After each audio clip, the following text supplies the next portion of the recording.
একবার এক জঙ্গলে কানু নামে এক খরগোশ আর টুপি নামে এক বানর একসাথে বাস করত। তারা ছিল খুব ভালো বন্ধু, কিন্তু টুপি একটু চালাক আর লোভী স্বভাবের ছিল। সে প্রায়ই নিজের সুবিধা নিত আর হাসতে হাসতে বলত, চালাকি না জানলে জঙ্গলেও টিকে থাকা মুশকিল। একদিন তারা হাঁটতে হাঁটতে একটা বড় আমগাছের নিচে এল।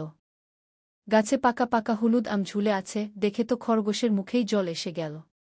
কানু বলল, টুপি ভাই, গাছের উপর এত সুন্দর আম, আমরা নাকি একসাথে ভাগ করে খাই? টুপি দুষ্টু হাসি হেসে বলল, তুই তো গাছে উঠতে পারিস না। আমি উঠব, আমি খাব, এটাই তো নিয়ম। বলেই সে গাছে লাফ দিয়ে উঠে পড়ল আর একটার পর একটা আম খেতে শুরু করল। নিচে দাঁড়িয়ে কানু একটু কষ্টই পেল, কিন্তু কিছু বলল না। শুধু মাথায় একটা বুদ্ধি আঁকতে থাকল। হঠাৎ কানু চেঁচিয়ে বলল, টুপি, একটা খেলা খেলবি? যার হাত সবচেয়ে ভালো সে হবে ফল রাজা। তুই আম ছুঁড়ে দে, আমি ধরার চেষ্টা করি। টুপি তো আনন্দে লাফিয়ে উঠল।